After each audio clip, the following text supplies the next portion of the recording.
আসসালামু আলাইকুম সুপ্রিয় অষ্টম শ্রেণীর শিক্ষার্থী বন্ধুরা, আজ তোমাদের দেখাবো গণিতের অধ্যায় 6.2-এর বহু নির্বাচনী সমস্যার সমাধান। শিক্ষক পরিচিতি: মোহাম্মদ জিয়াউদ্দিন, বিএসসি বিএড, পাগলা উচ্চ বিদ্যালয়, Narayanganj, head examiner mathematics, Dhaka board. অষ্টম গণিত অধ্যায় 6, আজকের পাঠ অনুসরণ 6.2 বহু নির্বাচনী প্রশ্নের সমাধান।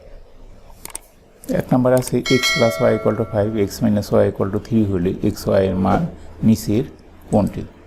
তাহলে আমরা দুইটা সমীকরণ আছে, দুইটা সমীকরণকে আমরা আগে সমাধান করব। তাহলে x plus y equal to 5, x minus y equal to 3 যোগ করলে ওয়াই কাটা যায়, তাহলে এক চলক বিশিষ্ট আসলো টোয়াইস এক্স ইকুয়াল টু 8, সুতরাং x equal two 8/2, x equal two 4। তাহলে এক্সের মান যদি আমরা এক নম্বর সমীকরণে বসিয়ে দিই 4 প্লাস ওয়াই ইকুয়াল টু 5, তাহলে ওয়াই ইকুয়াল টু 5 মাইনাস 4, সুতরাং ওয়াই ইকুয়াল টু 1। তাহলে আমাদের এক্স এর মান আসতেছে 4 এবং 1, তাহলে ক নাম্বার উত্তর হবে। 2 নম্বরে নিচের কোনটি সরল রেখার সমীকরণ নির্দেশ করে না? তাহলে আমরা দেখতে পাচ্ছি যে ক সরল রেখার নির্দেশ করে, খটাও করে এবং ঘটাও করে। গটা এক্স ইকুয়াল টু 1/y, এটি সরল সমীকরণ নয়, সুতরাং অ্যান্সার হবে গ, x equal to 1/y। 3 number x equal to x minus twice y equal to 8, 3x minus twice y equal to 8 সমীকরণ দুটি এক্সের মান নির্ণয় করতে হবে, শুধু আমাদের এক্স।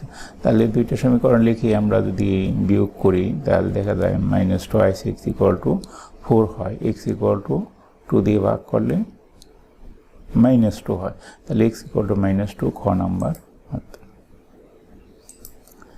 4 নম্বর আছে 4x plus 5y equal to 9 সমীকরণটিতে কয়টি চলক আছে? তাহলে এখানে আমরা চলক বলতে বলছি একটা হলো এক্স আর একটা হলো ওয়াই।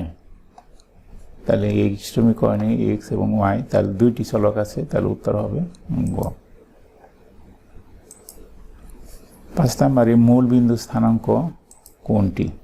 তাহলে আমরা আগে যে অক্ষরেখাটা নির্দেশ করি, তাহলে আমাদের মূল বিন্দু যেখানে এক্স ও এক্স প্রাইম এবং ওয়াই ও ওয়াই প্রাইমের যেখানে ছেদ করছে এটা হলো বিন্দু, এটাকে মূল বিন্দু বলা হয়। এখানে 0 0, তাহলে আমাদের উত্তর হবে ক নাম্বার 0 0। 6 নম্বর -3 -5 বিন্দুটি কোন চতুর্থ ভাগে অবস্থিত, এটা নির্ণয় করতে হবে। তাহলে আমাদের ওই অক্ষরেখা আগে নির্ণয় করতে হবে। অক্ষরেখার পরে আমাদের 4টা ভাগ আছে, প্রথম চতুর্থ ভাগ, দ্বিতীয় চতুর্থ ভাগ, তৃতীয় চতুর্থ ভাগ, চতুর্থ চতুর্থ ভাগ। এখানে আমাদের চিহ্নের রীতি দেখতে হবে, যে প্রথম চতুর্থ ভাগে 2টাই প্লাস, দ্বিতীয় চতুর্থ ভাগে মাইনাস প্লাস, তৃতীয় চতুর্থ ভাগে 2টাই মাইনাস, চতুর্থ চতুর্থ ভাগে প্লাস মাইনাস। তাহলে যেহেতু 2টা মাইনাস, এখানে আমাদের যে বিন্দু দেওয়া আছে 2টাই মাইনাস আছে, তাহলে বিন্দুটি তৃতীয় চতুর্থ অবস্থিত হবে, তাহলে গ নাম্বার উত্তর।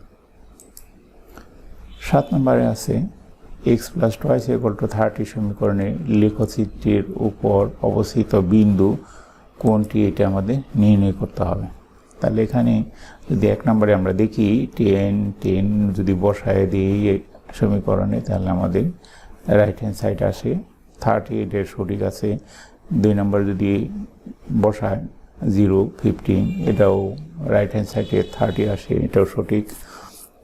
3 নম্বর যদি বসায় তাহলে এটা রাইট হ্যান্ড সাইডে আসে 50, তাহলে এটা ভুল, তাহলে উত্তর হবে ক 1 ও 2। নিচের অনুচ্ছেদটি লক্ষ্য করে 8 9 নং প্রশ্ন উত্তর দাও।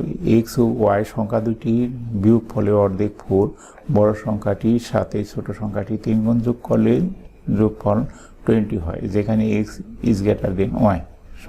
তার প্রথম শর্ত কোনটি? তার প্রথম শর্তটা যেটা এক্স ও ওয়াই সংখ্যা দুটি বিয়োগ ফলের অর্ধেক হলো 4, তাহলে আমরা লিখব প্রথম শর্ত এটা 2টা 4 হবে, তাহলে 4 2 8 হবে, খ নাম্বার উত্তর।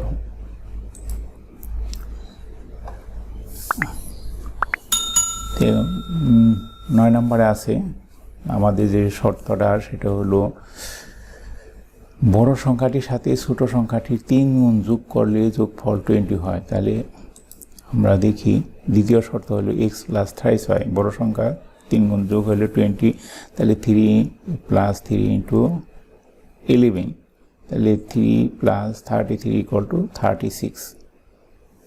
ক নাম্বারে 7 plus 3 into 3 equal to 7 plus 9 equal to 16।